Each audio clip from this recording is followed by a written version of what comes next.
Um recorde absoluto por Paul Thomas Anderson, mas nada demais para a carreira do Leonardo DiCaprio. Show me the money!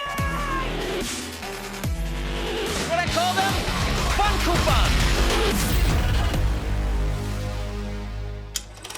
Olá, fãs da Sétima Arte, meu nome é Lucas Nascimento e esse é o Lucas Filmes e estamos nos despedindo do mês de setembro, né? Esse é o último final de semana de estreia antes de outubro chegar, a gente tá realmente na reta final do ano já, né? Passou muito rápido, pessoal, mas ainda tem muito a ser falado sobre bilheteria, sobre a jornada financeira de alguns lançamentos, mas então eu vou pedir para você curtir esse vídeo, se inscrever no canal e ativar o sininho para não perder notificação dos próximos vídeos.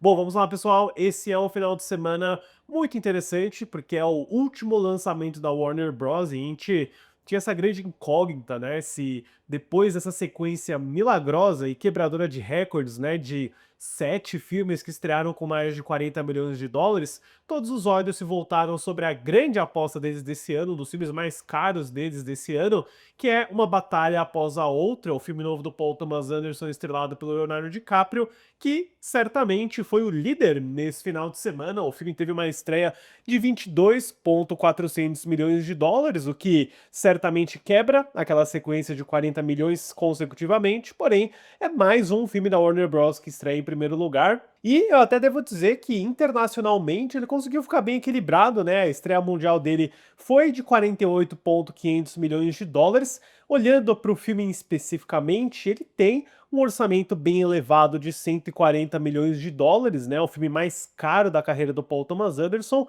E esse valor, né, ele vai precisar de aproximadamente 350 milhões de dólares para se pagar. Um valor que desde já eu adianto, eu acho que não vai ser possível de ser alcançado.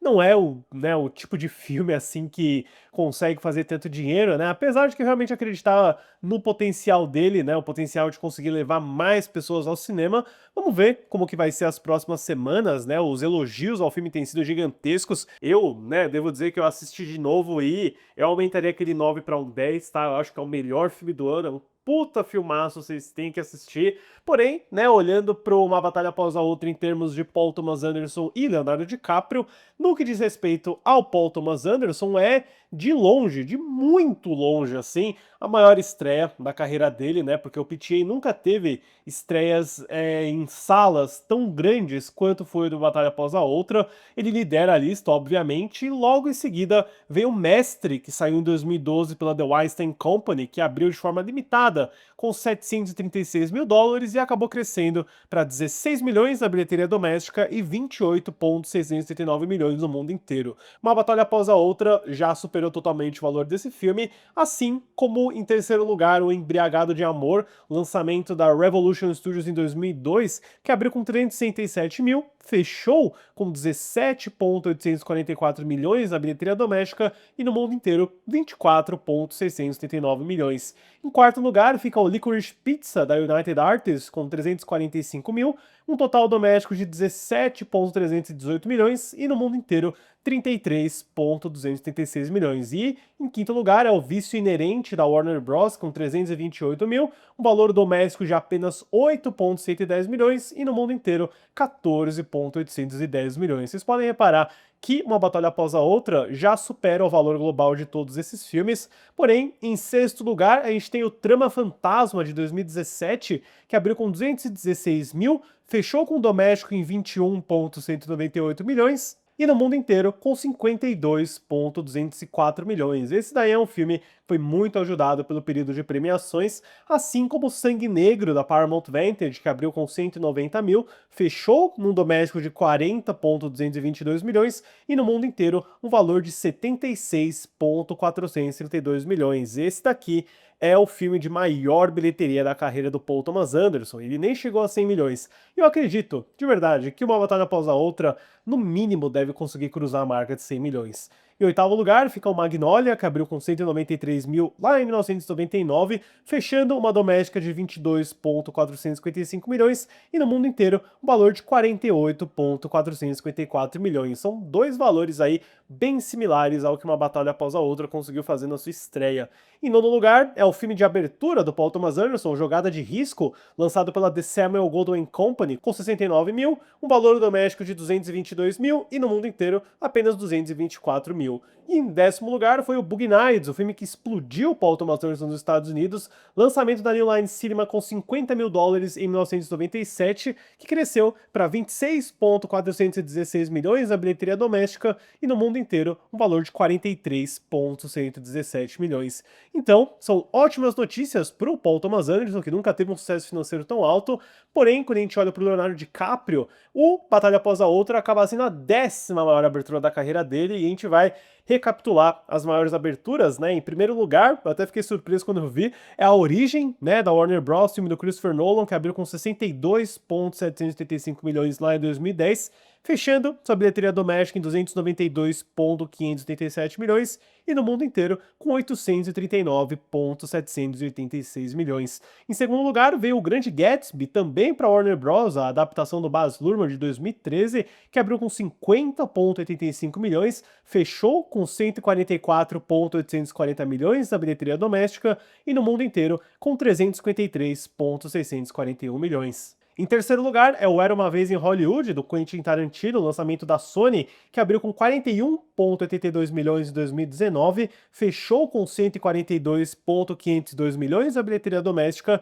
e no mundo inteiro 392,105 milhões. Em quarto lugar é o Ilha do Medo, da Paramount Pictures, que tá bem perto do Era Uma Vez em Hollywood, né? Foi uma diferença de centavos, com 41,62 milhões, abertura em 2010, levando sua bilheteria doméstica para 128,12 milhões e no mundo inteiro 294,938 milhões. Em quinto lugar é o Django Livre, também do Tarantino, também com a Sony, que abriu no Natal de 2012 com 30,122 milhões, levando sua bilheteria doméstica para 162,805 milhões e no mundo inteiro o valor de 426,76 milhões. Já em sexto lugar é o bem subestimado Prenda-me Se For Capaz, do Steven Spielberg, né? A gente não fala muito sobre o quão incrível é esse filme. Lançamento da DreamWorks em 2002, abriu com 30,53 milhões e caminhou para uma bilheteria doméstica de 164,615 milhões e no mundo inteiro um valor de 352,114 milhões.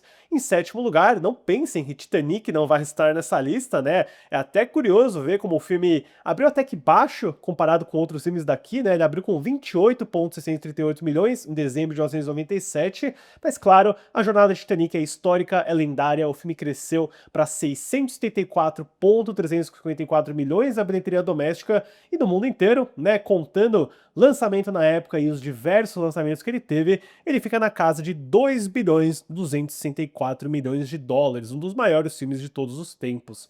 Em oitavo lugar, a gente tem Os Infiltrados, da Warner Bros., do Martin Scorsese, com 26,887 milhões, uma bilheteria doméstica de 132,399 milhões e no mundo inteiro um valor de 292 milhões. Em nono lugar foi o filme anterior do DiCaprio a chegar nos cinemas, que é O Assassinos da Lua das Flores, do Martin Scorsese. Foi aquele lançamento conjunto de Paramount e Apple, que abriu com 23,253 milhões lá em 2023 e fechou com 68,35 milhões na bilheteria doméstica e no mundo inteiro um valor de 158,732 milhões. E só em décimo lugar a gente encontra Uma Batalha Após a Outra, né, que é um valor próximo do Assassinos da Lua das Flores, né? Outro caso do DiCaprio trabalhando com um diretor mais autoral, num nível que não vai ser tão comercial, né? Mas eu até acredito que Uma Batalha Após a Outra tem um potencial de fazer mais dinheiro do que Assassinos da Lua das Flores, né? Ele é um filme que tem um ritmo mais acessível, ele não tem 4 horas que nem o filme do Scorsese, mas vamos ver, né? É curioso analisar, né, esses números de abertura do DiCaprio, porque eles costumavam ser gigantescos, costumavam ser, né, filmes que levam muitas pessoas ao cinema, mas agora acho que ele tá mais confortável em ser um nome um pouco mais de nicho, né? Ao contrário do Brad Pitt, né? O Brad Pitt teve o maior filme da carreira dele esse ano com o Fórmula 1. Vamos ver, né? Eu torço para um bom resultado uma batalha após a outra, mas eu acho que ele não vai conseguir se pagar, né? Porém, eu acredito, e eu digo isso agora olhando para vocês, que ele talvez seja o vencedor do Oscar de melhor filme de 2026, né? Que maneira mais justa de comemorar o ano ótimo da Warner Bros. Das bilheterias do que o último lançamento deles acabar sendo coroado com o Oscar de melhor filme. Pode acontecer, mas ainda tá, né, meio cedo pra falar disso.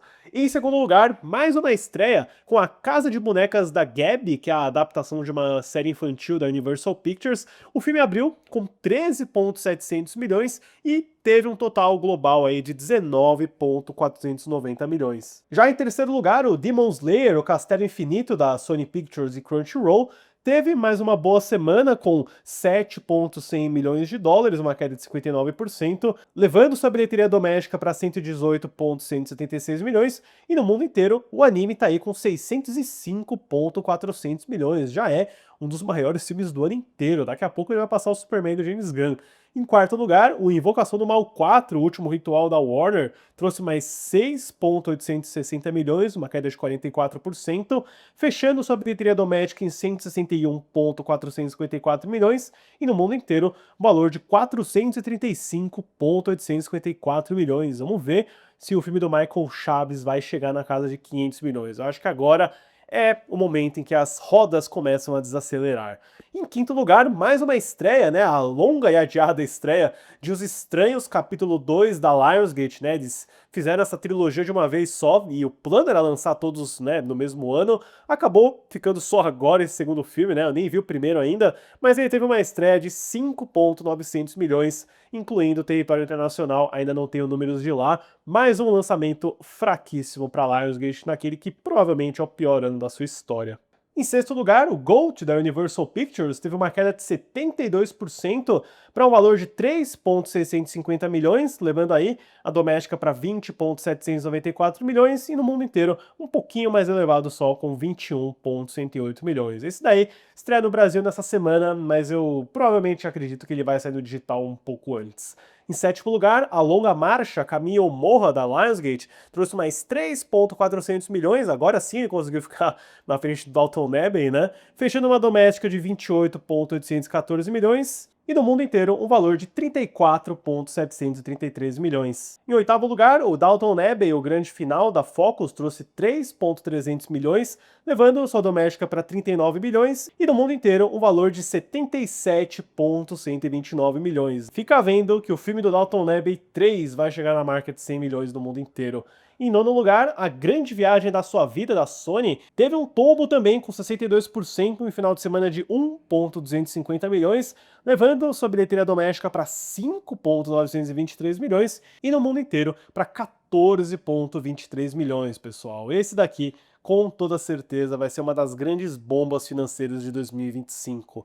E em décimo lugar, eu não esperava encontrar Homem-Aranha 2 do Sam Raimi, mas aparentemente teve um relançamento da trilogia inteira nesse final de semana, né? A gente tá na era do relançamento, toda semana vai ter algum relançamento do top 10, e, né, da trilogia, o que acabou fazendo mais dinheiro foi o segundo filme de 2004, trouxe um valor de 1,113 milhões, que contribui aí para a sua bilheteria doméstica total de 2004 em diante de 375,828 milhões, e no mundo inteiro um valor de 797 milhões. E eu ainda custo a acreditar que Homem-Aranha 2 é o filme da trilogia do Sam Raimi que fez menos dinheiro na bilheteria. Tipo, ele é o melhor, né? Não dá pra entender isso. Mas é isso, pessoal. Esses são os principais números e informações de bilheteria que eu tenho pra vocês no vídeo de hoje. Eu agradeço mais uma vez a audiência, as visualizações, os comentários. Às vezes não dá tempo de eu responder todos, mas eu vejo todos eles, tá? E nessa semana eu vou falar sobre Point Break, Caçadores de Emoção, da Kathryn Bigelow. Eu pretendo falar de alguns filmes da Kathryn Bigelow antes do novo lançamento dela, né, o caso de Dynamite.